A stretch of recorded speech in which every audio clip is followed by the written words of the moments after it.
Ada Halvorsen ladled beans for 60 pickers at the Cottonwood Sink Camp, and the county man never once looked up at her face. He wrote in his book. He asked the cook when supper would be ready. He called her the cook and nothing else all summer long. She did not correct him. She stood at her stove where she'd been told to stand, and she fed his 60 souls with a steady hand. And she said nothing at all. Then the children started to burn from the inside, 9 of them in 8 days, a 10th by the 2nd week, cramping, vomiting, a throat that felt scorched.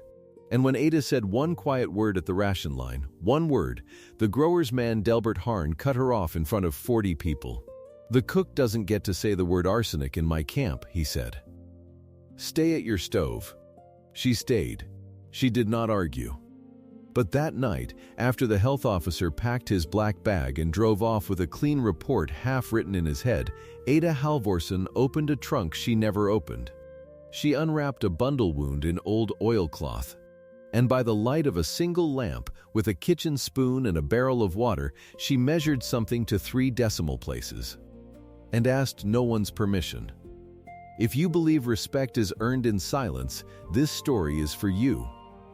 Before we go on, if these stories mean something to you, subscribe and comment the town you're watching from tonight.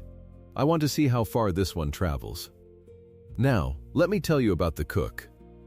Ada Halvorsen grew up doing sums nobody asked her for. She was the kind of girl who counted the pickets in a fence and knew the number before she reached the end.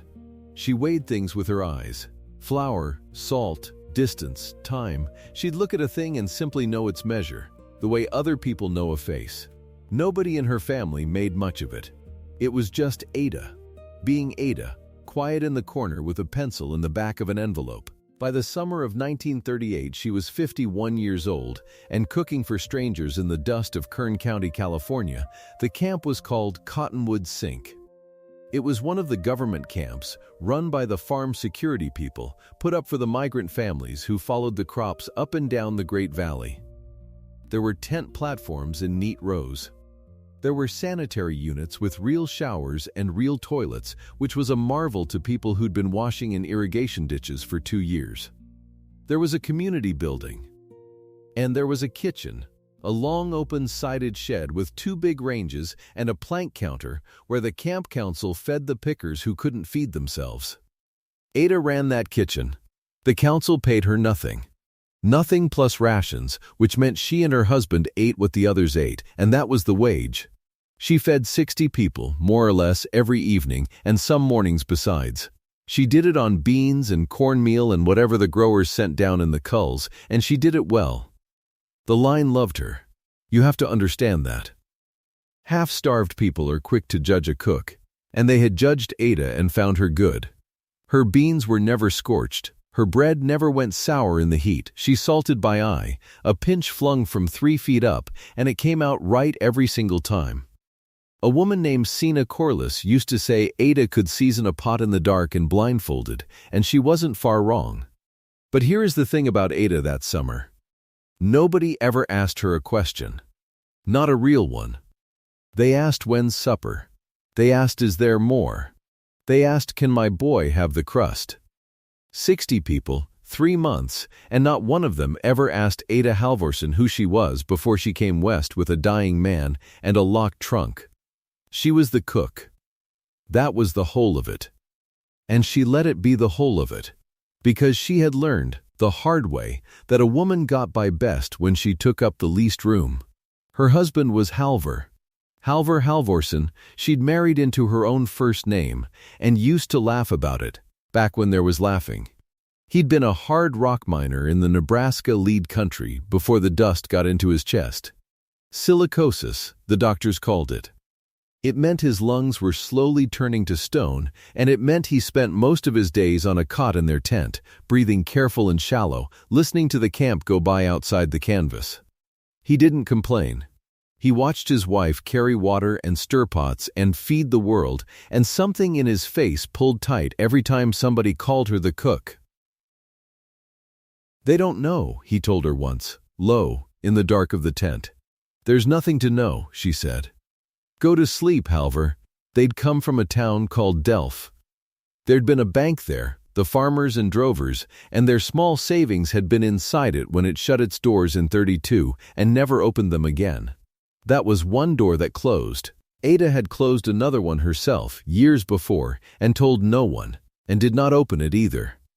She'd kept a stockroom once, she'd say, if pressed. Just those 2 words. Kept a stockroom. And she'd changed the subject to supper. Now let me tell you about the lime tin, because it matters, and because nobody at Cottonwood Sink thought it mattered at all. It came down from the camp store in the middle of June. A flat tin of chloride of lime, bleaching powder, the men called it, sent for scrubbing the plank tables and the drain boards to keep the flies off and the sourness down. The store clerk set it on the counter and told Ada to make it last. She turned it in her hands the way she turned everything, reading it the way another woman would read a letter from home. There was small print on the side of the tin. Ada read it out loud, half to herself, the way a person reads a road sign they don't need. 14% available chlorine, she said. Sina Corliss was beside her, drying bowls. What's that, hun? Nothing, Ada said. Just what's in it. And she set the tin on the shelf above the drain board, and thought no more of it out loud, and Sina thought no more of it at all. 14% available chlorine. A cook read the label on the cleaning powder. Who wouldn't? It meant nothing to anybody. Except that Ada set it on the shelf at eye height where she could reach it fast, and she noticed she'd done that. And she said nothing about that either. In the trunk under her cot there was a bundle. Halvorsen knew it was there. He'd carried it into 3 states. It was wrapped in oilcloth gone brittle at the folds and tied with a bootlace, and it was heavier than it looked. Whenever they packed to move, Ada laid it in the bottom of the trunk first and built everything else on top of it, careful as a mason. What's in the bundle, Ma? A child asked her once, one of the Corliss little ones, poking where children poke. Old things, Ada said. She never opens it, said Halvor, from his cot, and his voice was strange when he said it, and the child ran off and forgot, the way children do. Ada folded a shirt over the bundle and shut the trunk. That was June. By the first week of July, the children started to burn. It began with the Vasquez boy, then 2 of the Corliss cousins, then a girl from the tents at the far end whose name Ada didn't know yet. Stomach cramps that doubled them over. Vomiting that wouldn't quit. And that scorched, raw feeling down the throat like they'd swallowed something hot and it had stayed. Fever came with it in some, but not all. The ones without the fever were, if anything, the ones who worried Ada most, though she couldn't have told you why just yet, only that a sickness ought to behave like a sickness, and this one didn't quite. Sina Corliss came to the kitchen with her boy Dell white-faced and shaking, and she was scared, and being scared made her loud. "It's camp fever," she said. That's what my mother called it, back home, when the whole holler took sick at once. Camp fever. It goes through a place like fire through straw, and it takes the little ones first. She had Dell by the shoulders. Ada, is it the water? Is it the flies? What is it? Ada looked at the boy a long moment. She looked at his lips, and the color of them, and she asked him, gently, whether his throat burned more when he swallowed water or when he swallowed nothing at all. And the boy said, "Water, ma'am, it burns worse with water." And Ada's face did a small, still thing that nobody caught because nobody was watching the cook's face. "Give him no more from the barrel," she told Sina. "Not till I say.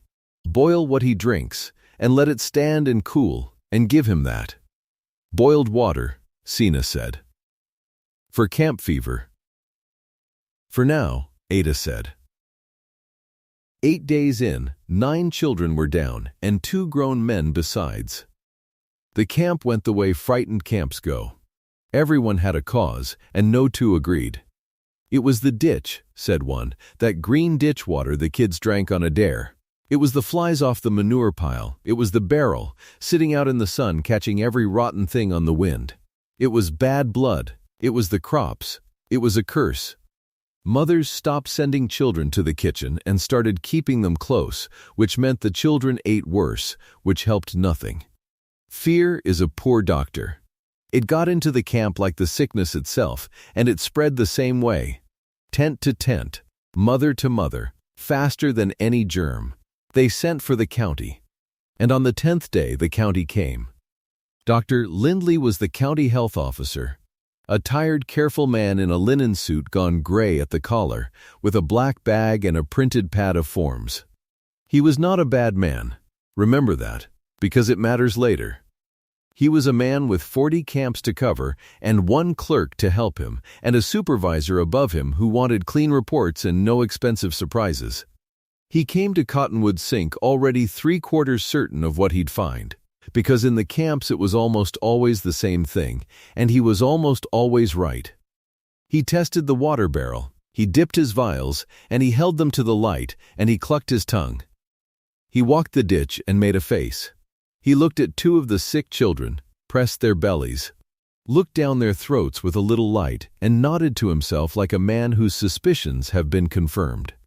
Contaminated water supply, he announced to Errol Pruitt, the camp manager, who trailed him with a worried look and a pencil, almost certainly enteric. Coliform, likely, off the ditch seepage into your barrel. You'll boil all drinking water, effective at once. Post a notice. Boil it a full 5 minutes at the roll, screen your barrel, lime your privies. He was already writing it. Order to boil water. Sanitary deficiency, remediable, clean report near enough. Do that, he said, and this clears in 10 days. It was a good order. It was the right order for the thing he'd looked at. The trouble was the thing he hadn't looked at.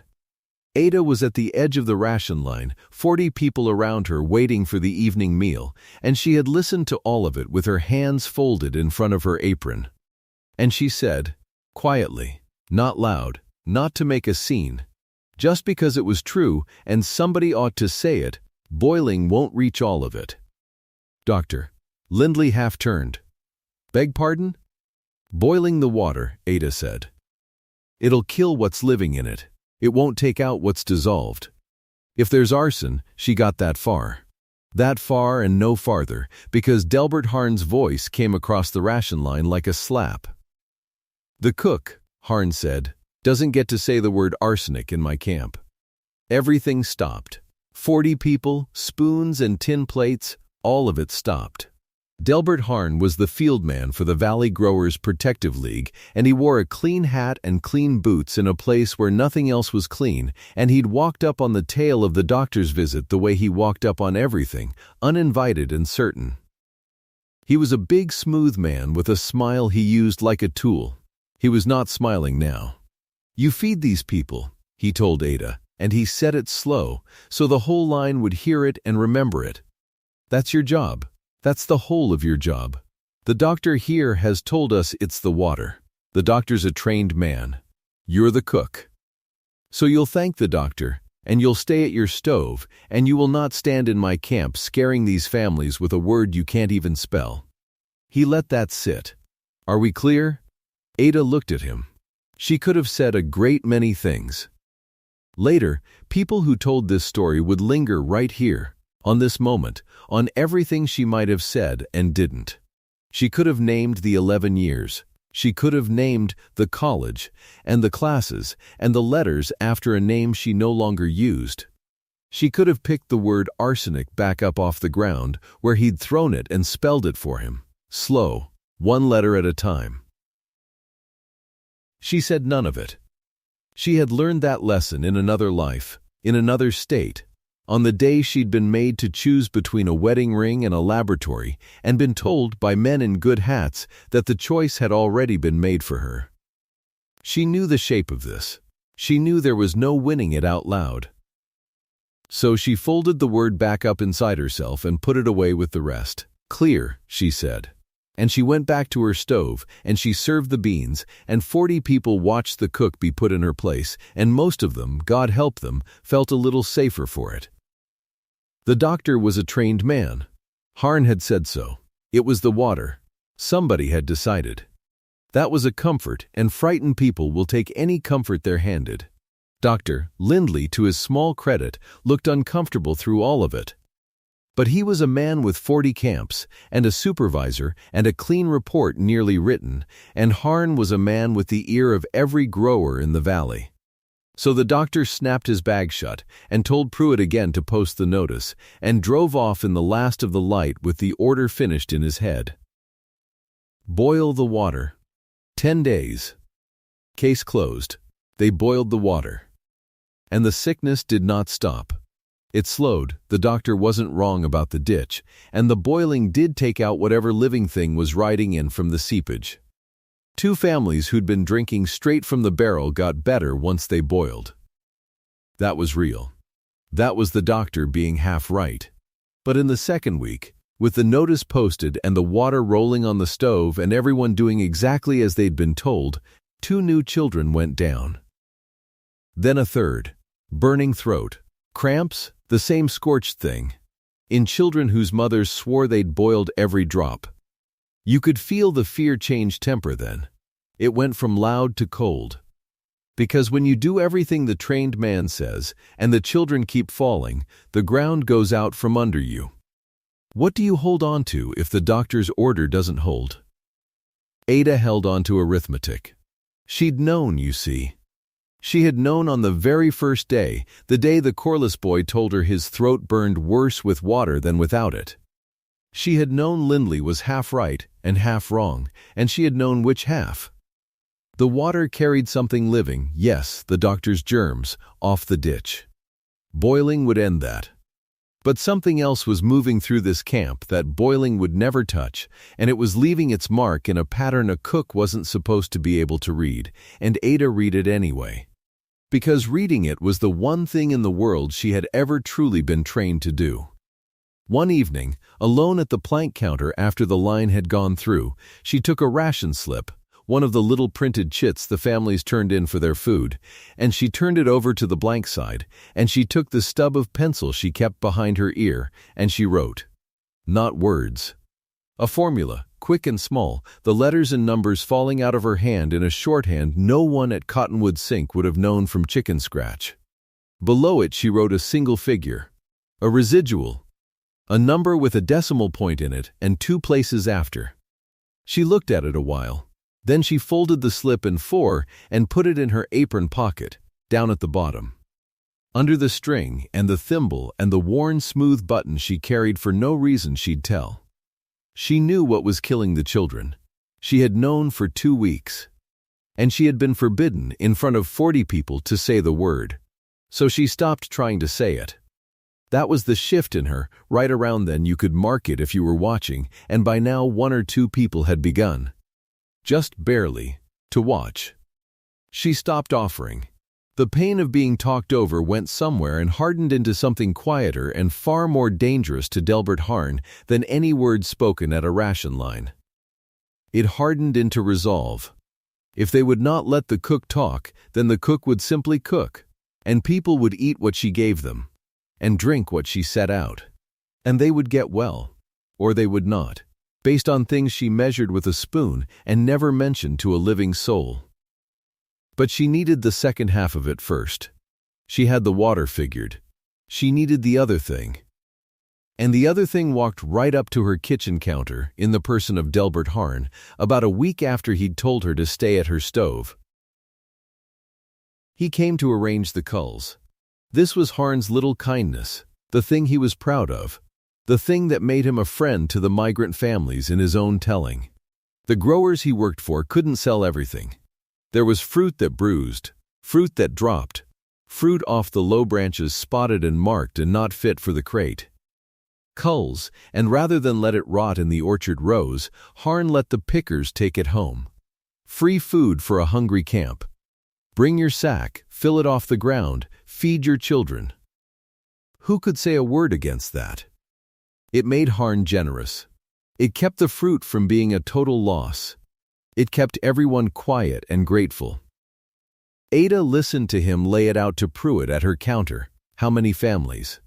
How many sacks? Which orchards? And she watched the pickers' faces light up at free fruit, and she felt the whole shape of it fall into place inside her like the last figure of a long sum. The trees were sprayed. Of course they were sprayed. Every orchard in the valley was sprayed, all season, against the codling moth and the rest, sprayed with lead arsenate and dusted with Paris green. The poison laid on thick and often, right up close to harvest. It was on the skin of the good fruit too, but the good fruit got washed and wiped and packed and shipped, and people who bought it in the cities rinsed it in a clean sink. The culls got none of that. The culls came straight off the sprayed trees and off the sprayed ground into a picker's sack and onto a child's plate, unwashed. The residue still sitting on the skin. 2 vectors. That was the phrase Ada would have used in the life where she used phrases like that. 2 ways in. The water, which the doctor had found and half fixed. And the fruit, the very fruit Harn handed out as charity, which no one had looked at all, because who looks a gift in the mouth? And who would ever dream that the free food was the thing burning the children from the inside? She understood it completely now. And she understood something else, watching Harn smile and count sacks. She understood exactly why the word residue could never be allowed near his camp. Because if that word ever got loose, if anyone ever wrote spray residue on a county form next to the words Free Culls, Growers League, handed out by Mr. Harn, then Harn's little kindness became Harn's little poisoning. And the arrangement that kept the fruit from being a loss and kept the growers happy became something with a lawyer's name on it. He didn't fear the word arsenic because it was frightening. He feared it because it led straight to his door. "You keep 'em fed," Harn told Ada on his way out, tapping her counter twice with 2 knuckles. "Don't make trouble on Pruitt's ledger. A quiet camp's a happy camp." And to Pruitt, lower but not so low Ada couldn't hear, "Anybody starts writing the word residue on your reports, Errol. It's your report gets pulled, not mine. Remember that." Pruitt looked at the counter. Pruitt was not a cruel man. Pruitt was a decent man with a family and a job and a boss above his boss. And Pruitt looked at the counter and said, "Nobody's writing anything, Delbert," and Harn nodded, satisfied, and put his clean hat back on, and walked out into the dust. And Ada Halvorsen stood at her stove with both halves of the answer finally in her hands, and not one soul on earth she was permitted to tell. So she decided to stop asking permission. That night, she waited. She waited for the line to go through, and the fires to bank, and the lamps in the tents to go out one by one down the long rows. She waited for Halvor's breathing to settle into the slow, careful rhythm of his sleep. She waited until Cottonwood Sink was as quiet as it ever got, just the wind and the far-off dogs and the tick of the cooling ranges. Then she lit 1 lamp, low, and she went to her trunk. She moved the folded shirt. She lifted out the bundle wrapped in old oilcloth, the one she never opened. The one Halvor had carried through 3 states, and she set it on the plank counter in the pool of lamplight, and she untied the bootlace with fingers that did not hurry. Inside was a slide rule. A good one, ivory-faced, the scales worn faintly gray where a thumb had ridden them 10,000 times. There were other things folded in with it, a thin book, a pair of things that clicked, a scrap of ribbon from something. But it was the slide rule she lifted out and held, the way you'd lift something living. And for just a moment her thumb found the old worn track along the C-scale as if it had never once left it. 11 years.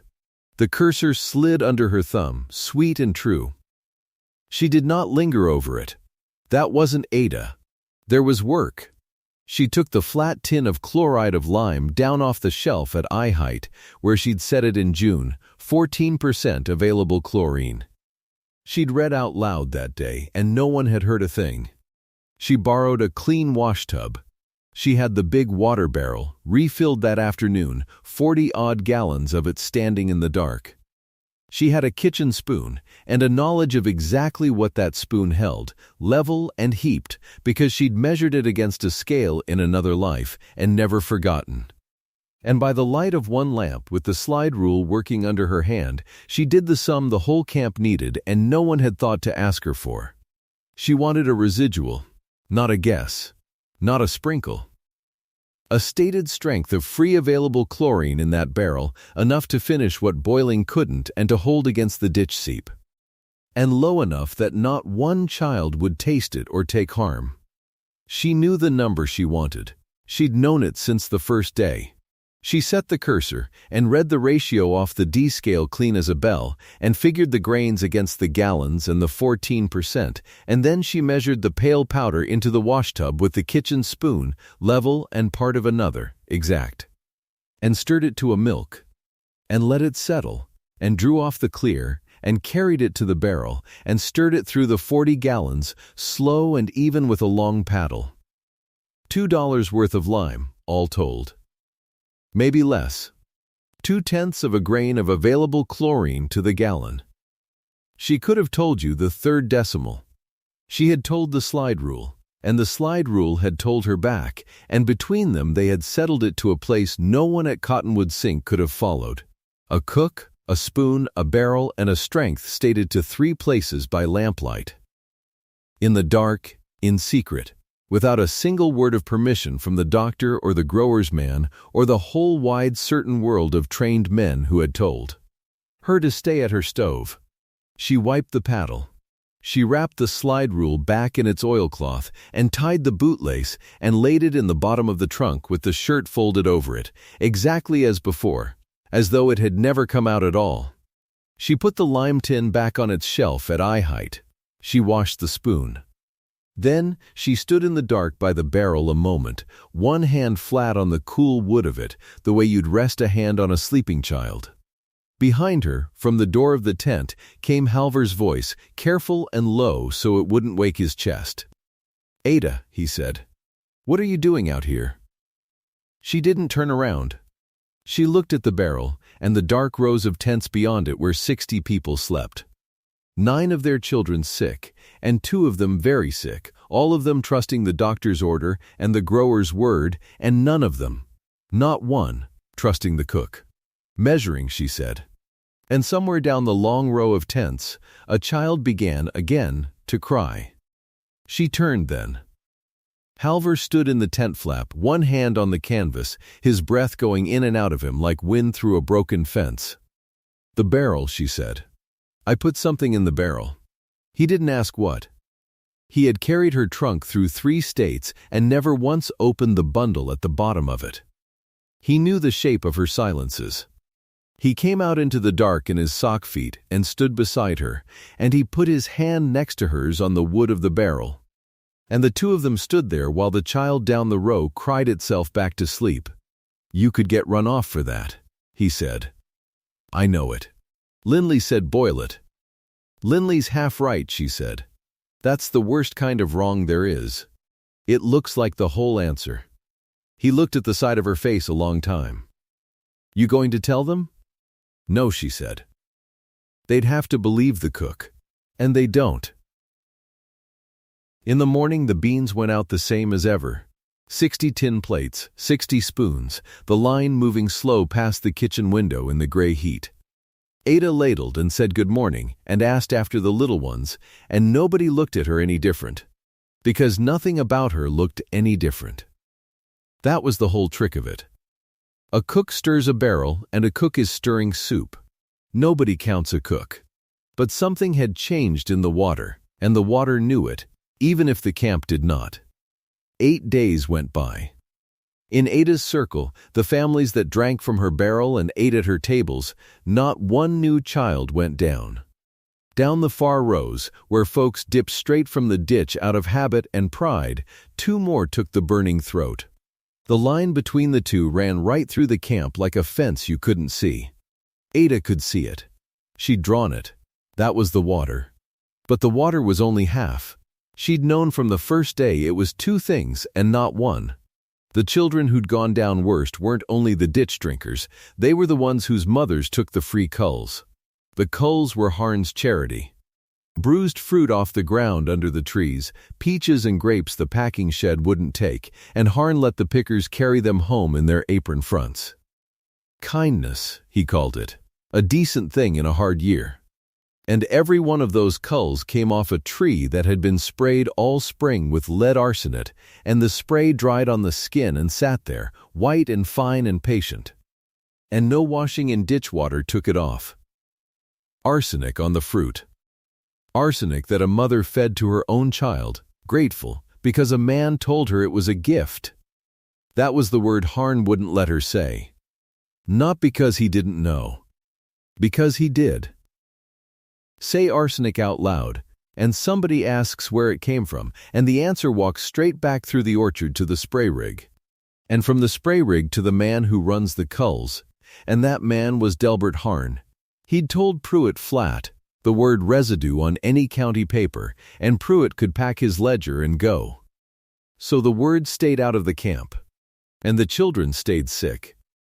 Ada couldn't say it to the men, so she said it to the women.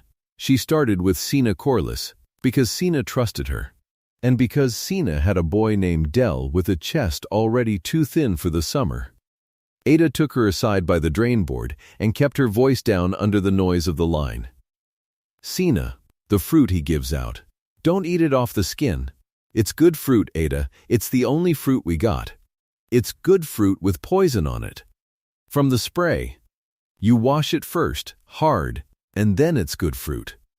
Sina looked at her the way you look at somebody who said one strange thing too many. The doctor never said nothing about the fruit. The doctor didn't look at the fruit, Ada said. I'm looking at the fruit. She'd set a basin out on the kitchen table already. Warm water, a fist of baking soda from the store, a good slosh of vinegar. She'd unwrapped a peach from the cull pile and dropped it in and worked it with her thumbs, right there where Sina could watch, and the water went faintly cloudy, and she held the peach up dripping. Soda and vinegar, she said. Cuts it. Not all of it. Enough, every cull, every child, before it goes in a mouth. You do it for Del tonight. Why you telling me and not Pruitt? Because you'll do it, Ada said. And he'll ask permission first. Sina did it. And then Sina told Aunt Bledsoe's wife, and the Bledsoe wife told the two Reyes sisters, and mother by mother the basin on Ada's table stopped being a strange thing and started being just what you did. You came by the kitchen, you washed the culls in the cook's basin, you took them home clean. Nobody wrote it down. Nobody voted on it. It went through the camp the way a recipe goes through a camp, hand to hand, woman to woman, and the whole slow while not one of them knew they were following the exact method of an analytical chemist. They thought they were minding the cook's fuss. That was the sweetness and the ache of it both. 60 people doing precisely what 11 years of training told her they should do, and every one of them sure they were only humoring a particular woman about her kitchen. Harn saw the basin. He saw the wash. He couldn't say why it turned his stomach, only that the cook had gotten her hands into something that wasn't beans.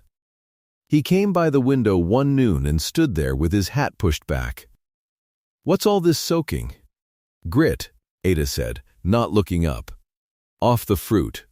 Nobody likes grit in their teeth. Grit, he said. Grit, she said, and ladled his beans. And he took them and went, and he was right to be uneasy and wrong about every reason, and she let him stay that way. Pruitt saw it too. Pruitt saw more than Harn, because Pruitt was decent, and decency notices things. He watched the sick line stop growing in Ada's rows while it climbed everywhere else. And he did the thing a boxed-in man does. He looked away. He told himself the boiling must be working. He wrote nothing in the log. And the county's nurse came.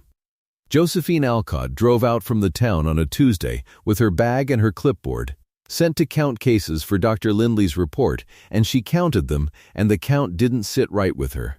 Because the map was wrong. Camp fever, if it was the water and only the water, should have spread even, tent to tent, the way fever does. It hadn't. It had cut a clean line down the middle of Cottonwood Sink, and on one side of that line the children were getting better, and on the other side they were still going down, and no ditch on earth is that particular about which family it poisons. Nurse Alcott stood in the middle of the camp with her clipboard, and she followed the line with her eyes, and the line led her, tent by tent, straight to the community kitchen. She didn't say anything that day. She bought a cup of coffee off Ada and drank it slow and watched the basin on the table, watched a Reyes girl come and wash 3 peaches and go. And she made a small mark on her clipboard that wasn't in any of the boxes. Then she drove back to town. But she'd seen it. She'd seen that something at that kitchen was smarter than the sickness, and she meant to find out what. She never got the chance to ask it gentle. Because that was the week Del Corliss fell. It happened the way the worst things happen, out of pride and out of love, both at once. The Corliss family had drunk from Ada's barrel and washed in Ada's basin most of that fortnight. But Wilfred Corliss, Sina's man, was a proud one, and the whole camp fuss over the cook's water had begun to gall him. A grown man doesn't need a cook to tell him what to drink. So when the barrel ran low one hot evening and the ditch ran close and cool, Wilfred filled the family bucket at the ditch, the way his people had drunk for 1,000 years off the land, and he gave his children a cull off the pile unwashed because the basin was clear across camp and the boy was hungry and it was only a peach. By morning, Del couldn't stand. He'd taken both vectors at once, the ditch and the skin, the coliform and the arsenic together. And it went through a 9-year-old chest already thinned by the road like fire through cheat grass. He cramped and he vomited until there was nothing left, and then he kept on. His throat burned so he couldn't swallow the boiled water they finally, too late, tried to pour into him. His lips went the color of the inside of a shell. Sina knelt on the tent platform and held him and made a sound Ada heard clear across the kitchen and never forgot. And Delbert Harn saw his opening. He'd been waiting for a stick to beat the cook with. And here a child lay dying, and here was the cook who'd been meddling in the water. He didn't even have to lie much. He just had to point. He came down the ration line at noon with Pruitt in tow, and his voice up so all 40 in the line could hear it. "There's your poison," he said, and he pointed his whole arm at the barrel. "She's been dumping something in that water for 2 weeks. Chemicals, store lime. Ask her. Go on. Ask her. That Corliss boy is laid up dying, and it's her doings. And I want her out of this kitchen before she kills the rest of them." The line went dead quiet. 60 people, or the 40 of them there, all looking now, finally looking, and every one of them afraid, and fear will believe the loudest man in the yard. Ada felt the whole weight of it swing toward her. 2 weeks of quiet work and one pointed arm was undoing it in front of her eyes. "Pruitt," Harn said. "Get her out. Wire Lindley. Tell him the water's been tampered and I want the kitchen shut." Pruitt looked at Ada. Pruitt looked at the barrel. Pruitt was a decent man boxed in on every side, and his mouth opened and nothing came out, and that was answer enough for Harn. "Wire him," Harn said. They wired him. Dr. Lindley drove out that same afternoon with his black bag and his certainty, and he went straight to the barrel like a man come to arrest a criminal. He had his kit out. He was already talking, already dictating his report into the air, contaminated supply, tampering by an unqualified person, recommend removal, and he dipped his glass in the barrel and held it to the light to condemn it. "Doctor." It was Nurse Alcott. She'd driven out behind him, and she stepped up between the doctor and the barrel, and she didn't move. "Before you write that," she said. "Her cases stopped 8 days ago. The whole west side of this camp stopped. I have it on my sheet. Whatever's in that barrel, it isn't what's making them sick. It's the only thing that's been making them well." She turned to Ada, and her voice came down soft, but it carried. "Mrs. Halvorsen, what's the dose?" The whole line held its breath. Ada could have stayed the cook. She could have looked at her feet and said she didn't rightly know, just a little store lime to keep it clean, and let them decide what to do with her. That was the safe road. That was the road she'd walked 11 years, since the day the college let her go for the crime of getting married, since the day the rule wrote her out of her own life and she'd agreed to it, because everyone agreed to it. She didn't take the safe road. Not with Del Corliss the color of a shell. 2/10 of a grain of available chlorine to the gallon, Ada said. Her voice was quiet, and it was perfectly steady, and it did not sound like a cook's. 40-odd gallons in the barrel. I dosed it off the store lime, 14% available chlorine. And I measured it out with a washtub and a spoon to 2/10 of a grain the gallon. I could give you the third decimal if it'd help you any. The doctor stared at her with the glass still in his hand. Nurse Alcott's face changed. Something in it opened like a window. "Who taught you," she said slowly, "to read a residual?" And there it was. The question nobody at Cottonwood Sink had ever thought to ask the cook. Not when's supper. Not is the fruit clean. Who taught you to read a residual? A question you only knew to ask if you already knew the answer was going to be somebody trained. Ada didn't answer it yet. Dr. Lindley cut in first, because a certain kind of man cannot bear to be corrected by a nurse and a cook in the same afternoon. He set his glass down and he reached into his bag and pulled out a folded government sheet, and there was something almost cruel in how sure he was. "This is the Bureau of Chemistry tolerance table," he said. "Federal, if you want to talk chemicals, we'll talk them properly. There's a legal tolerance for arsenical spray residue on fruit, and it is well under anything that would sicken a child from a washed peach. So your theory about the culls, he was thumbing down the columns, hunting the line, is going to be, the figure is somewhere, 1/100th of a grain of arsenic trioxide to the pound," Ada said. "That's the tolerance they set. And it's the tolerance for a peach that's been through a commercial wash on a packing line. Your culls never saw a wash. They came off the ground under a sprayed tree straight into a child's hand. The tolerance doesn't apply to them because nothing about them is tolerated. Nobody inspected them. Harn gave them away exactly so nobody would." Dr. Lindley's thumb stopped on the sheet. She had said the figure before he found the line. She had said it from memory, the 1/100th of a grain. The arsenic trioxide, the pound, said it flat and correct off a federal table she couldn't possibly have as a cook. And he looked down at the column, and there it was, printed, exactly as she'd spoken it. He went pale. Ada watched the color go out of his face the way she'd watched it go out of Dell's, and for a different reason, and she took no pleasure in it. A man was learning in public that he had been half right, which is to say wrong. Which is to say a child had nearly died inside the gap his certainty left open. "You missed the fruit," Ada said, not unkindly. "You tested the water, and you were right about the water, and you filed the fruit under charity, and you never tested it at all. 2 vectors, doctor, the ditch and the skin. Boiling reached the first one. Nothing you ordered reached the second.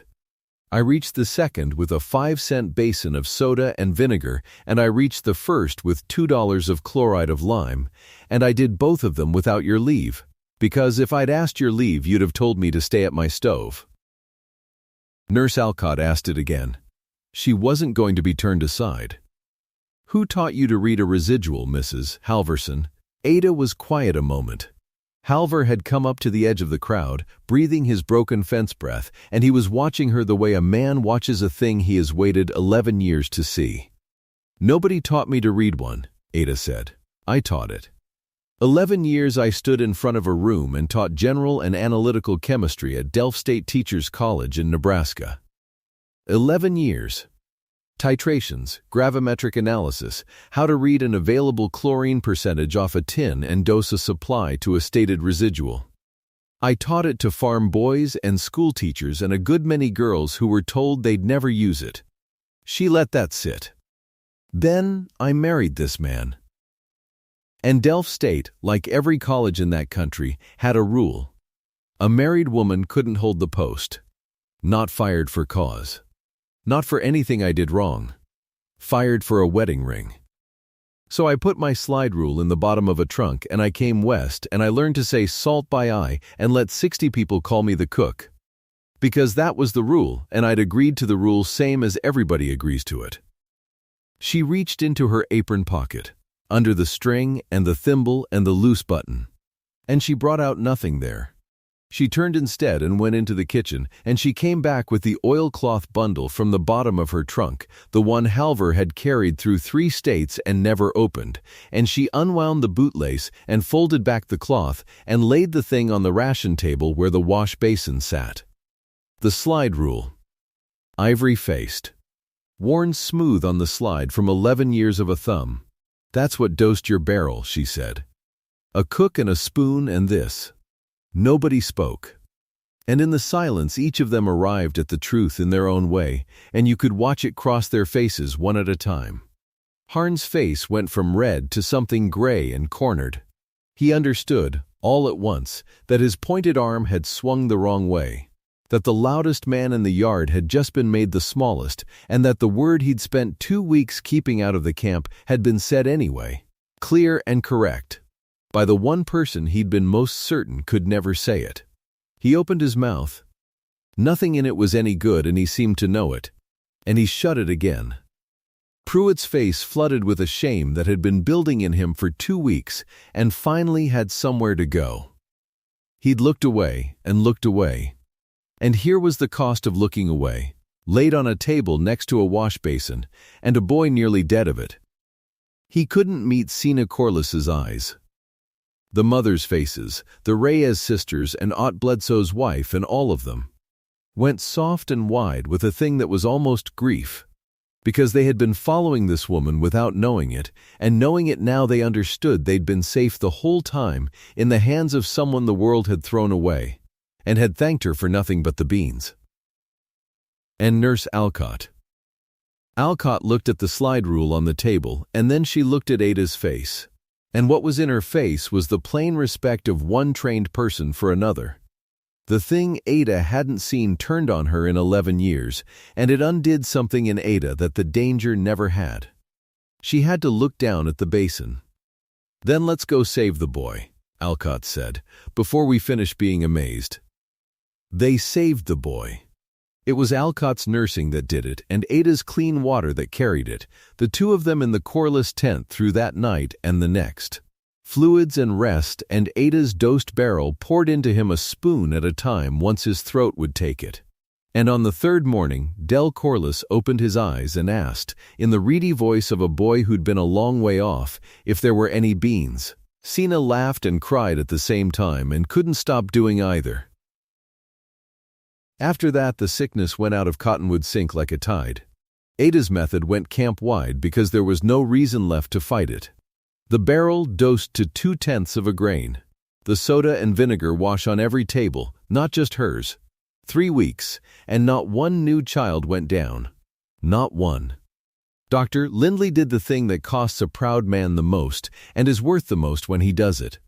He took her method and he wrote it into his own county order, the hypochlorite dosing and the fruit wash both, the same kind of order he'd once used to tell her to stay at her stove, and this time her way of doing it was the order.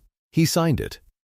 And under his own signature, in his own careful county hand, he wrote the credit where it belonged. The bulletin came out the next month. Halvor read it to her in the tent by lamplight, slow, because reading took his wind. Method for treatment of camp water supply adopted this district, credited to Mrs. A. Halvorsen, Cottonwood Sink. 11 years, the county's own paper said, of instruction in chemistry at a state college. He got to her name, and his voice quit on him. Just quit. And he sat there with the bulletin shaking a little in his hand, and the slide rule lay unwrapped on the crate between them, out of the trunk for good now. He'd carried it 3 states and never opened it, and here it was on a crate in the open air, and his wife's name was in a government paper, and he could not say one word. He didn't need to. She put her hand over his. There was a last scene at the ration line, 3 weeks clean, dusk coming down gold over the tent platforms. Nurse Alcott had driven out one more time, and she stood at the kitchen table where the wash basins still sat, and she set it to the whole line, plain, so there'd be no missing it. Your cook, she said, read a hypochlorite residual before the county did. You want to remember that. You had a chemist feeding you all summer and you called her the cook. And 60 people looked up at Ada Halvorsen's face. The way the county man never had, that first day, when he wouldn't lift his eyes to it. They looked and they saw the whole of her at last. Harn was there at the edge of it, because a man like that can't help but hang about the scene of his own undoing. He said one thing.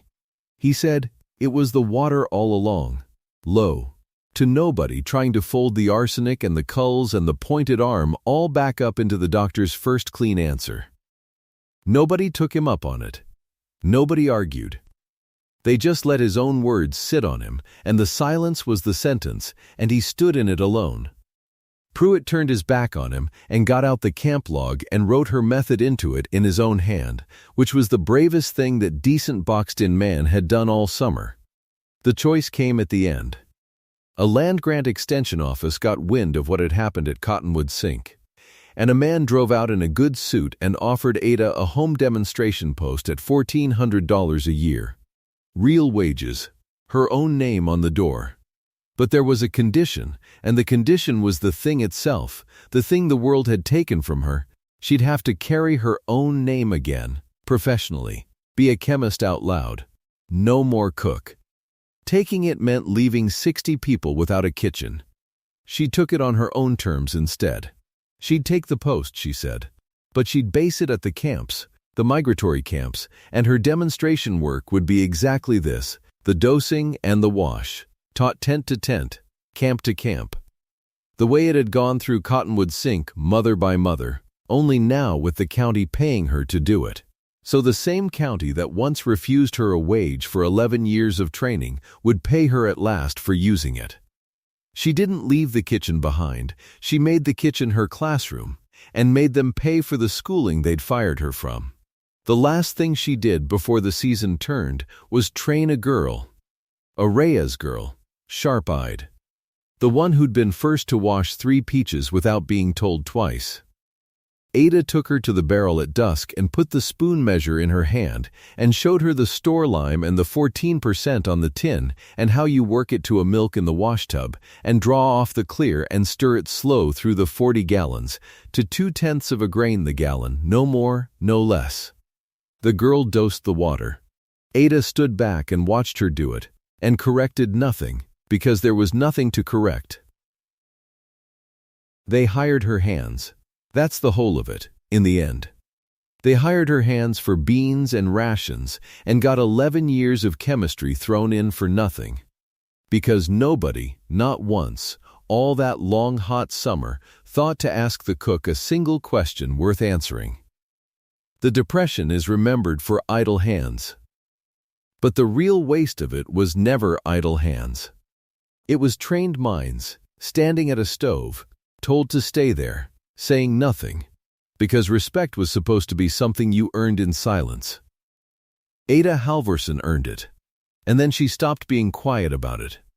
The girl finished at the barrel and looked up for the nod, and Ada gave it to her, and somebody down the row called out, "Thank you, Mrs. Halvorsen," using the whole of her name. The way you'd address a person you'd finally learned to see. If this one reached you, comment the town you're watching from. I want to see how far this one travels.